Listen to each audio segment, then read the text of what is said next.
প্রিয় শিক্ষার্থী এবং আমার আইটি কম্পিউটার চ্যানেল যারা সাবস্ক্রাইব করেছেন এবং সকলের উদ্দেশ্য করে আজকের এই ভিডিওটি।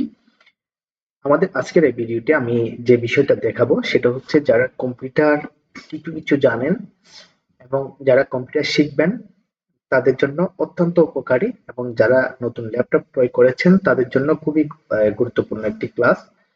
আশা করি এই ক্লাসটি সবার জন্য উপকারে আসবে। তো যাই হোক, আমি কথা না বাড়িয়ে আমাদের ক্লাসে চলে যাই। প্রথমত হচ্ছে আপনারা একটু খেয়াল করবেন, আমরা কম্পিউটার একটা সুইচের মাধ্যমে চালু করি, ঠিক আছে, যেটাকে আমরা পাওয়ার সুইচ বলে থাকি। চালু হওয়ার পর আমাদের এই ডিসপ্লেতে দেখাই, একদম এরকম করে একটা ডিসপ্লে দেখাই। আপনারা একটু খেয়াল করবেন, এখানে আমার এখানে ব্ল্যাক কালারের একটা পাহাড় দেখা যাচ্ছে, একটা নদী দেখা যাচ্ছে এবং এখানে কিছু হাঁস দেখা যাচ্ছে। হ্যাঁ, তো এখন বিষয়টা হচ্ছে এই জিনিসগুলোর কথা কেন বললাম, এগুলো হচ্ছে ওয়েলপেপার। আমরা বেশ সচরাচর জানি এগুলোকে ওয়েলপেপার হিসেবে চিনে থাকি। এখন এইটার উপরে এই যেগুলো আছে এগুলোকে বলা হচ্ছে আইকন। এখানে এগুলোকে বলা হচ্ছে আইকন। আপনারা একটা বিষয় খেয়াল করবেন, নিচে এখান থেকে এই পরিমাণ একটা জায়গা আছে যেটাকে আমরা বিশেষ করে টাস্ক বার বলে থাকি। আপনি আমার মাউস পয়েন্টার যেখানে সেখানে খেয়াল করবেন, রাইট বাটন ক্লিক করলে আমরা এই যে টাস্ক ম্যানেজমেন্ট, মানে এটা হচ্ছে টাস্ক বার। হ্যাঁ, এই যে এখানে লেখা আছে টাস্ক বার সেটিং। আশা করি এই বিষয়টা বুঝতে পারছেন। এখন দেখেন, আবার এখান থেকে এই অংশটাকে বলা হচ্ছে নোটিফিকেশন এরিয়া। এই অংশটাকে বলা হচ্ছে নোটিফিকেশন এরিয়া, আর এগুলো হচ্ছে শর্টকাট আইকন। আমি আপনাদেরকে এটা দেখানোর সুবিধার্থে কিছু বিষয় একটু শেয়ার করি। স্ক্রিনের উপর আমরা অনেক সময় এখানে এই লোকেশনে অনেকগুলো ফাইল রেখে দিই, বিভিন্ন ধরনের ফাইল রেখে দিই, যেটার কারণে আমার এটা কি হয়ে যায়, স্লো হয়ে যায়। আপনারা দেখবেন আপনাদের কাছে অনেক সফটওয়্যার এরকম করে দেখা যাবে, এবং আমি একটু করে জুম করে দেখাচ্ছি আপনাদেরকে। দেখেন, এই যে এই যে স্ক্রিন রেকর্ড, তারপর হচ্ছে এটা পাশে একটা তীর চিহ্নের মতো দেখাচ্ছে। এই তীর চিহ্নের মতো দেখানোটা হচ্ছে, এগুলো হচ্ছে শর্টকাট। এগুলোর মেন ফাইল আছে, কিন্তু মেন ফাইল কোথায় আছে কিভাবে আনতে হয় সেটা আমি আপনাদেরকে দেখা দিব। প্রথমত হচ্ছে আপনারা ডেস্কটপের উপর কোনো ফাইল রাখবেন না। যদি কোনো কিছু এরকম শর্টকাট থাকে আপনি চাইলে কন্ট্রোল ডি অথবা রাইট বাটন ক্লিক করে সিলেক্ট করে রাইট বাটন ক্লিক করে ডিলেটে ক্লিক করে এগুলোকে ডিলিট করে দিতে পারেন। মানে আমরা স্ক্রিনের উপর কোনো কিছু রাখবো না বা ডেস্কটপের উপর কোনো কিছু রাখবো না, কারণ এটা হচ্ছে আমার র্যামের জায়গা খেয়ে ফেলে। এটা অত্যন্ত গুরুত্বপূর্ণ বিষয়। আচ্ছা, কোথায় রাখবো কিভাবে রাখবো এই বিষয়গুলো নিয়ে আমি আস্তে আস্তে স্টেপ বাই স্টেপ বুঝাবো। এখন দেখেন, আমরা উপর থেকে সবকিছু ডিলিট করে দিলাম। এখন এই সফটওয়্যার গুলো কোথায় পাবো এবং কোথা থেকে আনতে হয় সে বিষয়গুলো আমি দেখাবো। আপনারা জানেন, এই যে এখানে যে বাটনটা আছে এটাকে বলা হচ্ছে স্টার্ট বাটন। আবার এটা এই জায়গায়ও থাকতে পারে, উইন্ডোজ 10 এর মধ্যে, উইন্ডোজ 11 এর মধ্যে মাঝামাঝি জায়গাতে থাকতে পারে। যে কোনো জায়গায় যদি আপনি এরকম দেখেন, যদি স্টার্ট লেখা আসে তাহলে বুঝবেন যে এটা হচ্ছে স্টার্ট বাটন। প্রথমে যে বিষয়টা বলছিলাম আপনাদেরকে, যে পাওয়ার বাটনে ক্লিক করে আমরা কম্পিউটার চালু করি, বন্ধ করার সময় আমরা স্টার্ট বাটনে ক্লিক করব। স্টার্ট বাটন থেকে এই যে এখানে একটা পাওয়ার বাটন আছে, দেখেন এই যে পাওয়ার, পাওয়ারের মধ্যে ক্লিক করবেন। এখানে লক, স্লিপ, শাটডাউন, রিস্টার্ট, এই কয়েকটা বিষয় আছে, একটু খেয়াল করবেন। আমি যদি কোনো একটা কাজ আর করব না, আমার কম্পিউটারটাকে লক করে রাখবো যাতে করে আর কেউ এটা ওপেন করতে না পারে, সেজন্য আমি লকে ক্লিক করে দিব। আর দেখতেছি না, আমি কিছুক্ষণ কাজ করছি, কিছুক্ষণ পরে এসে আবার কাজ করব, যাতে করে বিদ্যুতের কোনো অপচয় না হয় সেজন্য আমরা স্লিপিং মোড করে দিতে পারি। তখন কিন্তু আমার কম্পিউটারের চালু থাকবে, কিন্তু কোনো ধরনের কি বলে বিদ্যুতিক লাইন থেকে উনি কোনো কিছু নিবে না। এরপরে দেখেন শাটডাউন। শাটডাউন হচ্ছে আমরা যদি বন্ধ করতে চাই এই শাটডাউন বাটনে ক্লিক করব। এরপরে হচ্ছে রিস্টার্ট। রিস্টার্ট মানে হচ্ছে আমরা কম্পিউটারের মধ্যে কোনো সফটওয়্যার দেওয়ার পরে চাইলে আমরা একবার রিস্টার্ট করে নিতে পারি, আমার কম্পিউটারটা সচল হয়। এখন একটা বিষয় খেয়াল করেন, আমি যখন এখানে ক্লিক করছি, ক্লিক করার পর আপনাদের এখানে কিছু সফটওয়্যার দেখাবে এই জায়গায়। এগুলো হচ্ছে আমরা শর্টকাট করে রাখছি, যেমন ক্যালকুলেটর দেখাচ্ছে, নোটপ্যাড দেখাচ্ছে, টুলস দেখাচ্ছে, গুগল ক্রোম দেখাচ্ছে।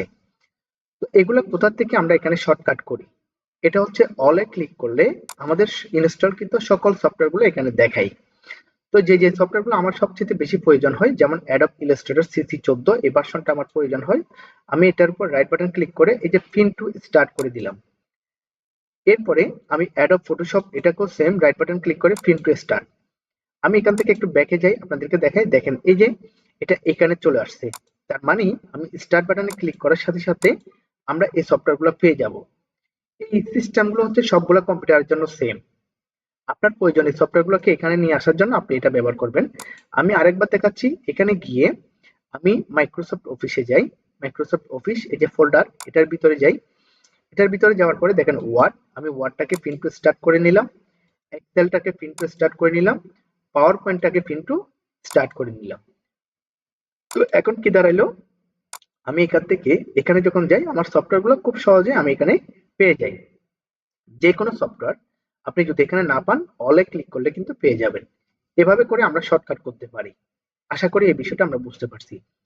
এখন যদি কোনো কারণে এখান থেকে কোনো একটা সফটওয়্যার বাদ দিতে হয়, মানে এখান থেকে আমি এটাকে বাদ দিয়ে দিব, ক্যালকুলেটর আমার আর প্রয়োজন নেই, তখন আমরা রাইট বাটন ক্লিক করে এই যে আনপ্রিন্ট ফ্রম স্টার্ট এখানে ক্লিক করব, তাহলে এটা চলে যাবে। আশা করি বিষয়টা আপনারা ক্লিয়ারলি বুঝতে পারছেন কিভাবে আমরা এখানে সফটওয়্যার প্রিন্ট করি এই বিষয়টা। আচ্ছা, এবার আসি আমরা ফাইল সেভ করার লোকেশনটা কিভাবে করতে হয় এবং ফোল্ডার কিভাবে করতে হয়।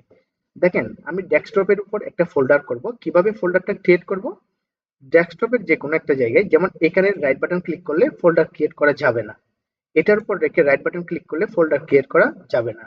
এটার জন্য আপনি যে কোনো একটা জায়গায় খালি জায়গায় রাইট বাটন ক্লিক করবেন, এই যে এই ফাংশন গুলো আসবে, এখান থেকে নিউতে ক্লিক করবেন, তারপর ফোল্ডারে ক্লিক করবেন। একটা ফোল্ডার হয়ে গেছে। আমি চাইলে এই ফোল্ডারে একটা নাম দিতে পারি।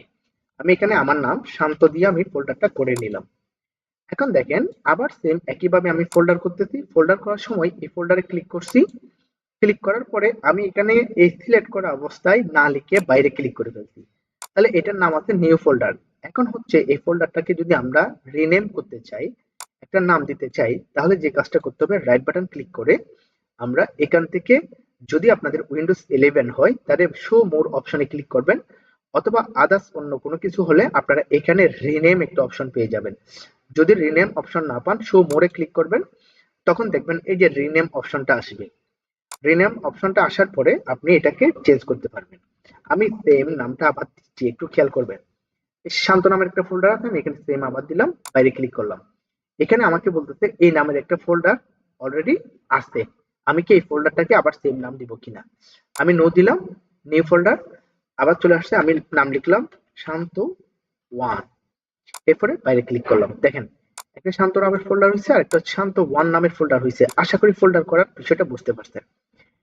এখন একটা বিষয় খেয়াল করেন, আমরা সকল ধরনের ছবি, ফাইল, ভিডিও কিভাবে কোথায় রাখবো। আপনি যে কোনো কিছু দিস পিসিতে গিয়ে এরকম লোকাল টিক্স পাবেন, ঠিক আছে। আমার এখানে লোকাল টিক্স সি আছে, ডি আছে, ই আছে এবং জি আছে। যেটা হচ্ছে আমার গুগল ড্রাইভ, হ্যাঁ, গুগল ড্রাইভের ডিস্কটা, আমরা 15 জিবি যেটা পাই সেটা। ই এবং ডি এই দুটো হচ্ছে আমার হার্ড ডিস্ক, এটাও আমার হার্ড ডিস্কের পার্টিশন। সি ড্রাইভের মধ্যে দেখেন এখানে হচ্ছে উইন্ডোজ থাকে, এখানে কখনো কোনো ফাইল রাখবেন না এবং এখান থেকে কোনো ফাইল ডিলিট করবেন না। এটা অত্যন্ত মানে গুরুত্বপূর্ণ বিষয়। মানে আপনার কম্পিউটার দিস পিসিতে যাওয়ার পরে লোকাল ডিস্ক সিতে কোনো ফাইল রাখবেন না। এরপর হচ্ছে লোকাল ডিস্ক ডি, ডিতে গিয়ে মনে করেন যে আমরা এখানে একটা ভিডিও বা ছবি নামের একটা ফোল্ডার করব, তাহলে এই যে এইগুলোর উপর না, এগুলোর বাইরে যে কোনো একটা জায়গায় রাইট বাটন ক্লিক করে নিউতে ক্লিক করে ফোল্ডারে ক্লিক করব। ফোল্ডারটা চলে আসছে, আমরা চাইলে এটা একটা নাম দিতে পারি, পিআইসিটিইউ আর পিকচার। আমি পিকচার নামের নাম দিলাম। এরপরে আমি এখানে আবার যাই, নিউতে ক্লিক করলাম, নিউতে যাওয়ার পরে ফোল্ডারে ক্লিক করলাম, আমরা এখানে লিখতে পারি বিআইটিই ও ভিডিও, যে কোনো কিছু আমরা করতে পারি। দেখেন এখন পিকচার এবং ভিডিও দুইটা ফোল্ডার করছি। পিকচারের ভিতর আমি এখানে তাহলে আরেকটা ফোল্ডার করতেছি। দেখেন পিকচার ফোল্ডারটার ভিতর ডাবল ক্লিক করে আমাকে এইখানে লোকেশন দেখাচ্ছে দিস পিসিতে নিউ ভলিউম ডি তে পিকচার নামের ফোল্ডারের ভিতরে আমি এখন আছি। তো এই জায়গায় আমি রাইট বাটন ক্লিক করে নিউতে ক্লিক করে আরেকটা ফোল্ডার নিচ্ছি, মাই পিকচার, মানে আমার পিকচার। আচ্ছা, গেল। এরপরে চাইলে আমি আরেকটা ফোল্ডার নিয়ে নিউ, নিউ থেকে আরেকটা ফোল্ডার নিলাম, তারপর হচ্ছে বিআরও THER ব্রাদার, আমরা ভাইয়ের, মানে এরকম করে করে আমরা চাইলে একাধিক ফোল্ডার করতে পারি। এখন কথা হচ্ছে এই ফোল্ডারের ভিতর আমরা ছবি কিভাবে নিব। আমি প্রথমে ইন্টারনেট থেকে একটি ছবি কিভাবে ডাউনলোড করতে হয় সেটি দেখাচ্ছি। পিপি সাইজ ফটো, এটা দিয়ে আমি গুগলে চার্জ দিলাম যে কোনো একটা ছবি নেওয়ার জন্য। আপনি রোজ দিয়ে চার্জ দিতে পারেন, আপনি হোম দিয়ে চার্জ দিতে পারেন, যে কোনো কিছু। তো এখান থেকে একটা ছবি আমরা ডাউনলোড করে নিব। আমরা এখান থেকে এই ছবিটা ডাউনলোড করে নিই, পরবর্তীতে আমাদের কাজে লাগবে। এই ছবিটার রাইট বাটন ক্লিক করে আমরা যে সেভ ইমেজেস এইখানে ক্লিক করব। যে কোনো কিছু আপনি ডাউনলোড করার সময় এরকম করে করতে পারেন। দেখেন এটা ডাউনলোড করার সময় এখানে ফাইলের নামটা দেখাচ্ছে save age type WEBV file. আমরা এই ফাইলটা নিব না, আমরা নিব জেপিজি ফাইল। জেপিজি ফাইল নিয়ে আমাদের পরবর্তী কাজ করতে সুবিধা হবে। আমি এই ছবিটা এটাও নিতে পারি, অথবা এটা চতুর্পাশে জায়গা আছে এরকম একটা ছবি নিব আমরা আমাদের কাজ করার সুবিধার্থে। ঠিক আছে, আমরা এই ছবিটা নিই। এই ছবিটা আমরা ডাউনলোড করব। রাইট বাটন ক্লিক করে এটা চতুর্পাশে একটা জায়গা আছে, এটা কেন নিচ্ছি সেটা আমরা পরে বুঝবো। আমরা এখান থেকে সেভ ইমেজে ক্লিক করলাম। এটাও WEBV দেখাচ্ছে, আমরা এটাও নিব না। আমরা নিব জেপিজি আছে যে এরকম থেকে একটা ছবি নিব। ঠিক আছে, জেপিজি লেখা আছে এরকম। আচ্ছা, আমরা এখানে একটা কাজ করতে পারি, লিখে দিতে পারি জেপিজি, হয়তো তখন একটু সুবিধা হবে। জেপিজি লিখে দিলাম। এরপরে আমি এই ছবিতে ক্লিক করলাম। এরপরে এটাতে রাইট বাটন ক্লিক করে সেভ ইমেজেস এখানে ক্লিক করলাম। এই যে জেপিজি ফরম্যাট দেখাচ্ছে এখানে। এবার একটা বিষয় খেয়াল করেন, এইটাকে আমরা কোথায় সেভ করব? ডাউনলোড, অটোমেটিকলি ডাউনলোডে চলে যাই। ডেস্কটপ মানে একটু আগে আমি আপনাদেরকে বুঝাইছিলাম কোনটাকে ডেস্কটপ বলে। ডেস্কটপের মধ্যে চাইলে এই ফোল্ডার ভিতরে আমি রাখতে পারি। আমি ডেস্কটপে ক্লিক করে কোনো ফোল্ডার সিলেক্ট না করে ওকে করলাম। একটা বিষয় খেয়াল করেন, এখানে আমি এটাকে ক্লোজ করে দিলাম। এই যে ছবিটা এখানে ডেস্কটপে ডাউনলোড হয়ে গেছে। আবার আমি আরেকটা ছবি নিচ্ছি বোঝানোর সুবিধার্থে। এই ছবিটা আমি ডাউনলোড করব। রাইট বাটন ক্লিক করে সেভ ইমেজেস এটাতে ক্লিক করলাম। এবার আমি একটু আগে যে পিকচার নামের ফোল্ডারটা করছি, এটা হচ্ছে লোকেশন, কোন লোকেশনে আমি সেভ করব সেটা। তো এখান থেকে আমি চলে যাব দিস পিসিতে। দিস পিসি এখান থেকে খুঁজে বের করবো আমরা মাই ড্রাইভ। এই যে লোকাল ডিস্ক, লোকাল ভলিউম ডিতে আমরা একটা ফোল্ডার করছিলাম পিকচার। পিকচার নামের ফোল্ডারের মধ্যে আমি এখানে চাইলে বাইরে রাখতে পারি, অথবা এই অবস্থায় আমরা একটা ফোল্ডার করতে পারি, যে নিউ ফোল্ডারে ক্লিক করলে এখানে আরেকটা ফোল্ডার হবে, অথবা মাই পিকে ক্লিক করে আমরা এখানে সেভে ক্লিক করলাম। তাহলে ইন্টারনেট থেকে দুইটা ছবি ডাউনলোড করছি, একটা ছবি এখানে রাখছি, আরেকটা ছবি হচ্ছে দিস পিসিতে গিয়ে লোকাল ডিস্ক ডিতে মাই পিকচার, পিকচার নামে যে এটা ফোল্ডারটা আছে এটার ভিতরে পিকচারে এখানে আমি ছবিটা রাখছি। তাহলে আমরা এখানে কয়েকটা বিষয় শিখলাম। একটা হচ্ছে ইন্টারনেট থেকে ছবি কিভাবে ডাউনলোড করা যায় এবং ছবির লোকেশন কিভাবে দেওয়া যায়। এখন কথা হচ্ছে আমি এখানে একটা ফাইল আছে আমার, এই ফাইলটা খুবই গুরুত্বপূর্ণ, যেহেতু আমরা ডেস্কটপের উপর কোনো কিছু রাখবো না, এগুলোকে ডিলিট করে দিচ্ছি। কন্ট্রোল-D দিয়ে ডিলিট করে দিলাম। এই ছবিটাকে ডিলিট করার আগে আমাকে যে কোনো একটা জায়গায় রাখতে হবে। তো এই মুহূর্তে যে কাজটা করব, আমরা প্রথমে এটাকে রাইট বাটন ক্লিক করে সিলেক্ট করব। এরকম করে সিলেক্ট করে রাইট বাটন ক্লিক করে আমরা এখান থেকে কাট অথবা কপি, এই বিষয়ে আপনাদের অবশ্যই ধারণা আছে। কাট করলে এখানে থাকবে না, কপি করলে এখানে থাকবে। কাট করলাম, কাট করার পরে ডাবল ক্লিক করে এখানে গেলাম, নিউ ভলিউম, তারপর হচ্ছে পিকচার, পিকচার থেকে মাই পিকচার, এখানে গিয়ে আমি এখানে পেস্ট করব। রাইট বাটন ক্লিক করার পর যে কোনো একটু খালি জায়গায় রাইট বাটন ক্লিক করলাম, পেস্ট অপশনটা এখানে পাওয়া যাচ্ছে না, তখন আমরা শো মোর অপশনে ক্লিক করব, দেন আমরা পেস্টে ক্লিক করব, আমার ছবিটা এখানে চলে আসবে। আশা করি এই বিষয়টা আমরা ক্লিয়ার বুঝতে পারছি। তো এখন কিভাবে, মানে সেম একইভাবে আমরা ফাইল, ছবি, ভিডিও সব কিছুকে কপি করে এবং কাট করে নিয়ে যেতে পারবো। তো এই মুহূর্তে আমি একটা গুরুত্বপূর্ণ বিষয় নিয়ে আলোচনা করব, যেটা হচ্ছে আমার গ্রাফিক ডিজাইন বেসের স্টুডেন্টদের জন্য, যারা এই মুহূর্তে আমাদের 108 বেসে ক্লাস করতেছে তাদের জন্য। আমরা প্রথমে আমাদের অ্যাডোব ইলাস্ট্রেটর ফাইলটাকে ওপেন করার জন্য স্টার্ট বাটনে ক্লিক করে যেখানে আমার ফাইলটা আছে সেখানে আমি ওপেন করব। ওপেন করার পর ইন্টারফেসটা আমাদের এখানে শো হবে। তো আমি গত কয়েকদিন আগে যে ক্লাসটা করিয়েছিলাম, দুর্ভাগ্যবশত সেটা আমার ভিডিও হয় নাই। তো সেজন্য আজকে ওইটা সহ ইনক্লুডেড আরো কিছু বিষয় দিয়ে আমি ভিডিওটা করে দিচ্ছি, আশা করি সবার ভালো লাগবে। তো যাই হোক, এটা আমাদের হচ্ছে অ্যাডোব ইলাস্ট্রেটরের ইন্টারফেস। এই মুহূর্তে আমি কন্ট্রোল এন দিলাম, কন্ট্রোল এন দেওয়ার পর আমার একটা অপশন চলে আসছে। এরপরে আমি এখানে ওকে দিলাম। এখানে কোনো কিছু পরিবর্তন করতেছি না, আপাতত আমি ওকে দিয়ে একটা আর্টবোর্ড নিয়ে নিচ্ছি। আর্টবোর্ড নিয়ে নিলাম। আমরা গত ক্লাসে যে বিষয়টা আলোচনা করছিলাম, এখান থেকে এই যে রেক্টেঙ্গেল টুলের বিষয়ে একটু বলি। এই যে এটা হচ্ছে সিলেকশন টুল, এটা হচ্ছে direct selection tool. Direct selection টুলের পাশে কর্নারে একটা বিন্দু দেখা যাচ্ছে। এই বিন্দুটা দেখা যাওয়া মানে হচ্ছে এটার ভিতরে আর কিছু টুলস আছে, এটার উপর আমরা ক্লিক করে ধরে রাখলে কিছু টুল দেখা যাচ্ছে। একটা হচ্ছে ডিরেক্ট সিলেকশন টুল, আর একটা হচ্ছে গ্রুপ সিলেকশন টুল, আবার এটা হচ্ছে সিলেকশন। সেম একইভাবে ম্যাজিক ওয়ান টুল, এটার মধ্যে কোনো ধরনের কি নাই, মানে আর কোনো টুল নাই এটার ভিতরে। এটা হচ্ছে লেসো টুল, লেসো টুলের ভিতরে আর কিছু নাই। এটা হচ্ছে টেক্সট টুল, হ্যাঁ টাইপ টুল। টাইপ টুলের কর্নারে যেহেতু আরেকটা বিন্দু দেখা যাচ্ছে, তার মানে এখানে আরো অনেক আছে। আমি এটার উপর ক্লিক করলে এই যে এখানে অনেকগুলা টাইপ টুল আছে, এগুলোর ব্যবহার আমরা আস্তে আস্তে দেখবো। তো যাই হোক, আমি যে কাজটা করতেছিলাম, এখান থেকে আমি প্রথমে এটাকে একটা শেপ নিলাম। শেপ নেওয়ার পর গত ক্লাসে দেখিয়েছিলাম এখানে দুইটা কালার আছে, এটা হচ্ছে ফিল কালার, এটা হচ্ছে স্ট্রোক কালার। সেম একইভাবে এই জায়গায় এটা হচ্ছে ফিল কালার, নিচেরটা হচ্ছে স্ট্রোক কালার। যেহেতু স্ট্রোক কালারের মধ্যে এখানে ক্রস চিহ্ন দেখাচ্ছে আর এই এখানে ব্ল্যাক দেখাচ্ছে, তার মানে হচ্ছে ব্ল্যাক কালারটা হচ্ছে ফিল কালার। আমি এটার উপর ডাবল ক্লিক করে এখান থেকে কালারটা চেঞ্জ করতে পারি, অথবা এখান থেকে যে কোনো একটা কালার আমরা চেঞ্জ করতে পারি। আমি ফিল কালারটা দিলাম। এরপরে আমি অল্টার ক্লিক করে এটাকে কপি করে এ পাশে নিয়ে গেলাম।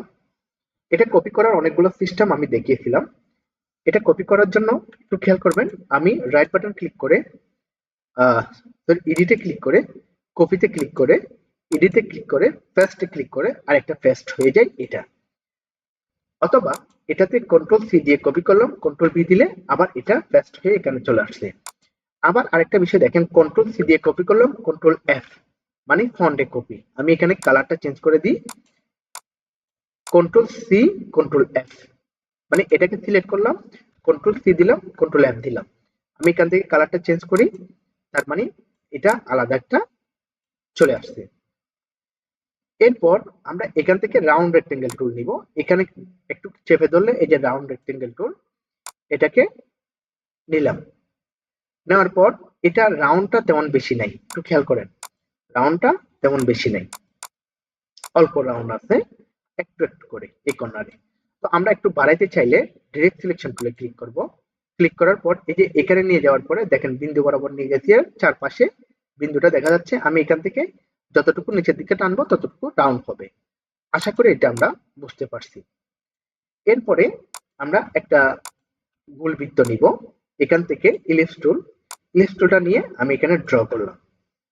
ড্র করার সময় একটু খেয়াল করবেন, আমি যদি ডাইরেক্ট ইলিপস টুলটা নিয়ে এভাবে ড্র করি, এটা ডিম্ব আকৃতির হয়ে যাচ্ছে, অ্যাকুরেট গোল হচ্ছে না। তাহলে আমি হ্যান্ড টুলটা আনতেছি কিভাবে, এই যে হাতটা নিলে এটাকে যেদিকে সেদিকে নাড়ানো যায়। এটা হচ্ছে স্পেস বার ক্লিক করছি, অথবা এই যে এখানে হ্যান্ড টুলে ক্লিক করলেও হবে। এখন আমি উভয় দিকে সমান করার জন্য শিফট এবং অল্টার চেপে ধরে টান দিছি।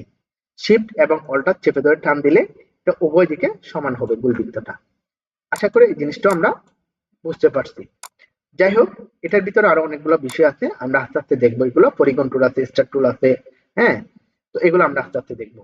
তো যাই হোক, এখন মূল বিষয়টা হচ্ছে আমরা শেপ ড্র করতে পারতেছি। এখন হচ্ছে একটু কালার গুলো নিয়ে কথা বলি। এখানে একটা ফিল কালার, এবার আমি ফিল কালারটাকে এখান থেকে স্ট্রোক স্টপ করে দিলাম। তারপর স্ট্রোকের একটা কালার দিয়ে দিচ্ছি, এখান থেকে স্ট্রোকের কালারটা রেড কালার দিয়ে দিলাম। এরপর এটাকে বড় করে দিচ্ছি, এটা হচ্ছে স্ট্রোকের ভ্যালু বাড়াচ্ছি এখানে, ঠিক আছে, স্ট্রোকের ভ্যালু 20 দিলাম। তাহলে একটা বিষয় বলেন, এখানে আমি এই ছবিটার মধ্যে হচ্ছে চারপাশে কালার আছে কিন্তু মাঝে কোনো কালার নাই। দেখেন মাঝে কোনো কালার নাই, কিন্তু এটার চারপাশে কোনো কালার নাই, মাঝে ফিল কালার। যেটা চারপাশে কালার আছে মাঝে নাই, এটাকে বলা হচ্ছে স্ট্রোক কালার। যেটার মাঝে আছে কিন্তু পাশে নাই, এটাকে বলা হচ্ছে স্ট্রোক কালার, ফিল কালার। এটা হচ্ছে স্ট্রোক কালার। এখন আমি একটা শেপ ড্র করি। এখানে ড্র করার পর আমার স্ট্রোক কালার আছে, আমি ফিল্ডে একটা কালার দিয়ে দিচ্ছি। খেয়াল করেন, আমি ইয়েলো কালারটা এখানে দিলাম, এখানে রেড কালারটা ওই পাশে রাখলাম। এইটা হচ্ছে ফিল্ড এবং স্ট্রোক কালার। তো যাই হোক, আমি একটু আর্টবোর্ডটাকে বড় করি, আর্টবোর্ডে ক্লিক করে এটাকে একটু নিচের দিকে নিয়ে আসি। সরি, এখানে নিয়ে গেলাম, তীর চিহ্নের মতো হয়েছে, একটু বড় করে নিলাম আর্টবোর্ডটা। আচ্ছা, এবার আমরা এখানে একটা ছবি দিয়ে কাজ করব। যে ছবিটা নিয়েছিলাম ওই ছবিটা দিয়ে একটু কাজ করব। তো ওই ছবিটা কোথায় রাখছিলাম, আমি ফাইলে গিয়ে ওপেনে ক্লিক করি। ওপেনে ক্লিক করার পরে আমি দিস পিসিতে ডি ড্রাইভের মধ্যে এই যে পিকচার, পিকচারের মধ্যে মাই পিকচার নামের ফোল্ডারটার ভিতরে আমি ছবিগুলো রাখছি। এখান থেকে আমি ছবিটাকে এখানে নিয়ে আসলাম। এবার আমি এখান থেকে কন্ট্রোল সি দিয়ে কপি করে কন্ট্রোল ভি দিয়ে এখানে পেস্ট করতে পারি। ওকে, একটু খেয়াল করবেন, আমি এখানে গুরুত্বপূর্ণ কিছু বিষয় দেখাবো। প্রথমে আমি এখান থেকে একটা রেক্টেঙ্গেল টুল এ বরাবর করে ড্র করলাম। ড্র করার পর আমি এই দুইটাকে ধরে একটা অল্টার ক্লিক করে কপি করে এখানে রেখে দিচ্ছি। যদি কোনো কারণে এটাতে আমার ইজিবিজি হয়ে যায় তাহলে এটা কাজে লাগাইতে পারবো। আমি এটাতে রাইট বাটন ক্লিক করে মেক ক্লিপিং মাস্ক করে দিলাম। এটা অতটুকু কেটে গেল, বাড়তি অংশটা কেটে গেছে। আবার আমি এখান থেকে অল্টার ক্লিক করে এটাকে এখানে নিয়ে আসলাম। নিয়ে আসার পর উপর থেকে এই শেপটাকে বাদ দিয়ে দিলাম। আমরা এখান থেকে রাউন্ড রেক্টেঙ্গেল টুলটা নিয়ে এটাকে রাউন্ড করে কাটার জন্য রাউন্ড নিলাম। এরপরে এটাকে আরেকটু রাউন্ড করার জন্য আমি এখানে ধরে রাউন্ড করে নিলাম। দেন আমি এটাকে রাইট বাটন ক্লিক করে দুইটাকে ধরে, দেখেন আরেকটা বিষয় একটু দেখাই, একজনের একটা প্রবলেম হয়েছিল। আমি এটাকে রাইট বাটন ক্লিক করে অ্যারেঞ্জ ব্রিং টু ফন্ট, মানে আমার ওইটা পিছনে ফেলে দিয়েছি, এটা উপরে আছে। এরপর আমি এখানে অ্যারেঞ্জ মেক ক্লিপিং মাস্ক এই লেখাটা আসতেছে, তার মানে হচ্ছে এটা বোঝাচ্ছে যে যে ছবিটাকে আমরা কাটবো, ছবিটাকে কাটবো ওই শেপ দিয়ে, ছবিটা অবশ্যই অবশ্যই পিছনে থাকবে। দেন আমরা এখানে ধরে রাইট বাটন ক্লিক করে মেক ক্লিপিং মাস্ক, এটা চারপাশে বর্ডার হিসেবে কাটছে। অবশ্যই সেটা আমরা বুঝতে পারতেছি না, একটু পরের কাজটাতে আমরা বুঝতে পারবো।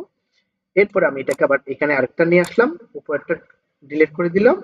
আমি অল্টার ক্লিক করে এখান থেকে কুলবৃত্ত দিলাম। রাইট বাটন অ্যারেঞ্জ, অ্যারেঞ্জ থেকে ব্রিং টু ফন্ট করে নিলাম। এরপর আমি এখান থেকে সরি, এটা ডিলিট করে দিই, দুইটা হয়ে গেছে। এরপরে গুলবৃত্তটাকে ধরে আমি একটু বড় করে নিচ্ছি, এখানে থাকবে। গুলবৃত্তটা ধরলাম, ধরার পরে শিফট এবং অল্টার ক্লিক করে একটু বড় করে নিলাম, একটু উপরের দিকে নিয়ে যাই, একটু ডান পাশে। ওকে, দেন দুটাকে ধরে মেক ক্লিপিং মাস্ক, এটা গোল করে কাটছে কিন্তু আমরা এটা বুঝতেছি না। এখন হচ্ছে আমরা চারপাশে বর্ডার দিয়ে কাটবো। এগুলোকে আমি একটু ছোট করে দিচ্ছি, সবগুলা ধরে একটু ছোট করে নিলাম। এগুলোকে এবার এখানে রাখি। দেন এটাকে আমি এবার এখানে নিয়ে আসি। এবার আমার এই শেপ যেটা আছে এটার মধ্যে একটা স্ট্রোক কালার দিব চারপাশে বর্ডারটা আসার জন্য। আমি একটু জুম দিয়ে বুঝাই। এটাতে আমি একটা স্ট্রোক কালার দিচ্ছি, খেয়াল করেন। স্ট্রোক কালার দিলাম, স্ট্রোকের কালারটা ব্ল্যাক কালার দিলাম। দেন এই যে স্ট্রোকটা, যদি আমি এটাকে আরেকটা কপি করে পাশে রেখে দিই, যদি আমি এতটুকুতে মেক ক্লিপিং মাস্ক করি আগের মতো, মানে বর্ডারটা হচ্ছে না। যেহেতু স্ট্রোকটা দেওয়ার পর যে কাজটা করতে হবে, এটাকে ভাঙতে হবে। আমরা ভাঙবো অবজেক্ট, অবজেক্ট থেকে এক্সপান্ড, এক্সপান্ড থেকে ওকে। এটা ভেঙে গেছে, মানে দুইটা জিনিস আলাদা হয়েছে।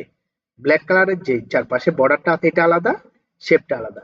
এরপরে আমি বাইরে একবার ক্লিক করব, আবার এটাতে ক্লিক করব, তারপর আনগ্রুপ করে নিব। আনগ্রুপ করার পর খেয়াল করেন এটা যখন সরাইছি বর্ডারটা আছে, আমি আবার কন্ট্রোল জেড দিয়ে আগের অবস্থানে নিয়ে গেলাম। এখন দেখেন প্রথমে বাইরে ক্লিক করব, তারপর ছবিটা ধরবো, শিফট ধরে মাঝেরটা ধরবো। মানে এখন এইভাবে ধরা যাবে না, এদিক থেকে এইভাবে ধরা যাবে না, কারণ বর্ডারটা সহ ধরে ফেলবে। তো আমি ছবিটা ধরলাম, শিফট ধরে এটা ধরলাম, রাইট বাটন ক্লিক করে মেক ক্লিপিং মাস্ক, খেয়াল করেন চারপাশে বর্ডারটা হয়ে গেছে। সেম ভাবে যদি আমি এটাকে রাউন্ড রেক্টেঙ্গেল করতে যাই, তাহলে ডিরেক্ট সিলেকশন টুলে ক্লিক করে এখান থেকে যতটুকু রাউন্ড প্রয়োজন হয় ততটুকু করলাম। দেন এটাকে এবার আমরা ভাঙবো অবজেক্ট, অবজেক্ট থেকে এক্সপান্ড, মানে আবার একটা জিনিস খেয়াল করেন এই দুটাকে ধরে অবজেক্ট এক্সপান্ড ওকে। এরপরে এখান থেকে রাইট বাটন ক্লিক করে আনগ্রুপ, এটা আনগ্রুপ হয়ে গেছে অটোমেটিক। তারপর আমরা কি করবো, এবার এটাকে ধরবো, ধরে শিফট দিয়ে এটাকে ধরলাম, মানে এই যে বর্ডারটাকে ধরে নেই। রাইট বাটন ক্লিক করে মেক ক্লিপিং মাস্ক। এই জায়গাতে প্রবলেম দেখেন, এটাও আমাদের একজনের প্রবলেম হয়েছে, এখানে সিলেকশনটা প্রপারলি হয় নাই, সেজন্য এই প্রবলেমটা দিচ্ছে। আমি আবার এটা ধরলাম, মাঝেরটা ধরলাম, রাইট বাটন ক্লিক করে মেক ক্লিপিং মাস্ক। কেন হচ্ছে আমরা একটু দেখি। এটা এটা অ্যারেঞ্জ পিন টু ফন্ট। তারপর আমি এবার এটাকে এখানে বসাইলাম। এবার না হলে হয় কিনা দেখি, আমরা এটাতে ক্লিক করলাম, তারপর শিফটে ক্লিক করে এটা ধরলাম, মেক ক্লিপিং মাস্ক। এটা হচ্ছে না, কেন হচ্ছে না এটা বুঝে নেবার। আমরা এই দুটাকে ধরে একসাথে এক্সপান্ড করে ফেলছি, তার মানে ছবিটাও আমাদের ভেঙে গেছে, ওই ইমেজটা ইমেজের অবস্থায় নাই। তাহলে আমরা এটাকে কি করবো, এখন ডিলিট করে দিব। এটাকে এটা ডিলিট করে দিলাম, ও এটা ডিলিট করে দিলাম। দেন আবার আমি কি করব, এইটাকে নিচ্ছি, খেয়াল করবেন, অল্টার ক্লিক করে এটা নিলাম। নেওয়ার পর আমরা এবার এখানে স্ট্রোকের ভ্যালুটা বাড়াচ্ছি, বাড়াইলাম। এরপর এটাকে রাউন্ড করি, ডিরেক্ট সিলেকশনে ক্লিক করে রাউন্ড করলাম। দেন অবজেক্ট, অবজেক্ট থেকে এক্সপান্ড, এখান থেকে ওকে। এখন নিচেরটা ধরে নেই, আমি শুধু এটাকে এক্সপান্ড করছি। এরপর এটাতে রাইট বাটন ক্লিক করে, ও এটা গ্রুপ নাই, আনগ্রুপ আছে, ওকে। এখন আমি এটা শিফট নিচেরটা ছবিটা ধরলাম, ধরে make clipping mask. Can not be connect object without difference group unless the, আচ্ছা এখানে কোনো কারণে গ্রুপ করা আছে মনে হয়। ও সরি, এখানে এটা হওয়ার কারণটা হচ্ছে, আমি এ করি, এই যে সিলেকশন টুলে ক্লিক করতে হবে, এটা ধরলাম, তারপর শিফটে ক্লিক করে এটা ধরলাম, রাইট বাটন ক্লিক করে মেক ক্লিপিং মাস্ক।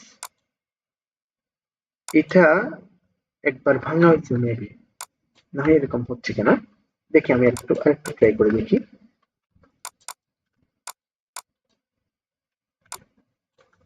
আমরা অল্টার ক্লিক করে এটাকে নিয়ে গেলাম, নিয়ে যাওয়ার পর আমি এটাকে ধরলাম, ধরে এটা দিলাম, তারপর এটাকে দিলাম। এরপর সিলেকশনে ক্লিক করলাম, অবজেক্ট, অবজেক্ট থেকে এক্সপান্ড, এখান থেকে ওকে। তারপর আনগ্রুপ করলাম। এখন হবে এটা ধরলাম, তারপর এটা ধরলাম, রাইট বাটন ক্লিক করে মেক ক্লিপিং মাস্ক। এটা হয়েছে কেন, আগেরটা আমরা গ্রুপ করার মানে গ্রুপ হয়ে গেছে, সবগুলো একই সাথে গ্রুপ হয়ে গেছে, প্রত্যেকটা পার্ট আলাদা আলাদা ভেঙে গেছে। আচ্ছা এবার আমরা গোল বৃত্ত দিয়ে কাটবো। তাহলে ছবিটা নিয়ে আসি, এখান থেকে ছবিটা নিয়ে আসলাম। এটা আমাদের করতে হয়, কখন কতক্ষণ করতে হয় আশা করি আমরা জানি, বিভিন্ন ব্যানারের মধ্যে দেওয়ার জন্য এটা করতে হয়। তারপর আমি এটাকে ডিলিট করে দিলাম। এরপরে গোল বৃত্তটা নিব, এখান থেকে ইলিপস নিয়ে গোল বৃত্তটা নিলাম। নেওয়ার পর এটা যতটুকু প্রয়োজন ততটুকুতে বসাবো। বসানোর পর আমরা আবার এখানে একটা স্ট্রোক দিচ্ছি। এরপরে অবজেক্ট, অবজেক্ট থেকে এক্সপান্ড করে নিলাম, ওকে। আবার এক্সপান্ড করে নিলাম, রাইট বাটন ক্লিক করে আনগ্রুপ করলাম। এরপর এটাকে ধরলাম, ধরে উপরটাকে ধরে মেক ক্লিপিং মাস্ক। দেখেন এভাবে করে আমরা এই ছবিটার কাজ করতে পারি। এখন হচ্ছে এই ফাইলটা সেভ করার বিষয়ে আমি একটু আলোচনা করব, খুব মনোযোগ সহকারে দেখবেন। প্রথমে আমি এই ফাইলটাকে সেভ করার জন্য ফাইল থেকে সেভে যাওয়ার পর একটু আগে আমি দেখিয়েছিলাম কিভাবে আমরা লোকেশন সিলেক্ট করতে হয়। এখান থেকে কোথায় কাজ করব সেটা আমরা সিলেক্ট করব। আমি এখান থেকে দিস পিসিতে গেলাম, দিস পিসি থেকে ড্রাইভ দিতে, এখানে যাওয়ার পর আমি যেহেতু আমার এটা 108 বেসের ক্লাস, আমি এখানে নিউ ফোল্ডারে ক্লিক করলাম। আমি এখানে লিখে দিলাম BATGH বেজ 108। দেন এটার ভিতরে গিয়ে আরেকটা ফোল্ডার করতেছি, নিউ ফোল্ডার। এবার এখানে লিখলাম ওয়ার্ক, WORK, ওয়ার্ক। ওয়ার্কের ভিতরে এটা ডাবল ক্লিক করে ঢুকলাম। এবার ফাইলটার একটা নাম দিচ্ছি ক্লাস, CLASS ক্লাস 02। এরপরে সেভে ক্লিক করলাম। এখন যেটা সেভ করতেছি সেটা হচ্ছে অ্যাডব ইলাস্ট্রেটর ফাইল। এটা হচ্ছে আমি আবার চাইলে পরের দিন এটাতে কাজ করতে পারবো। এখন যেটা সেভ করব সেটা হচ্ছে JPG file, WhatsApp, Facebook group, যে কোনো জায়গায় দেখতে পারেন। এখানে ফাইলে ক্লিক করে এক্সপোর্টে ক্লিক করব। এক্সপোর্টে ক্লিক করার পরে ওয়ার্কের ভিতরে গিয়ে এখান থেকে আমরা এটার টাইপ সিলেক্ট করে দিব জেপিইজি। এরপরে ইউজ আর্টবোর্ড। ইউজ আর্টবোর্ড মানে হচ্ছে যতটা আর্টবোর্ড আছে অতটুকু। এরপরে ক্লাস 2 এটা ঠিক থাকবে, এক্সপোর্টে ক্লিক করব। এরপরে এখানে আরজিবি থাকবে, এখানে হাই করে দিব। রেজুলেশন 300 থাকবে। এখানে কোয়ালিটিটা কমানো বাড়ানো যায়, আমরা হাই রাখবো সব সময়। এখানে ইউজ আমরা জেপিইজিতে আরজিবি মোড দিব, এখানে 300 থাকবে। ওকে, এবার ফাইলটা কোথায় সেভ হয়েছে আমি একটু দেখাবো। ঠিক আছে, দেখেন সেই ফাইলটা আমি দিস পিসিতে সেভ করছি। দিস পিসিতে কি নামে সেভ করছি, আমার বেসের নাম, তারপর হচ্ছে ওয়ার্ক, ওয়ার্কের ভিতরে ক্লাস 1। তাহলে দিস পিসিতে গেলাম, দিস পিসিতে যাওয়ার পরে লোকাল ডিস্ক ডি তে সেভ করছি। ডি তে এটা ফাইলটার নাম দিছি কি,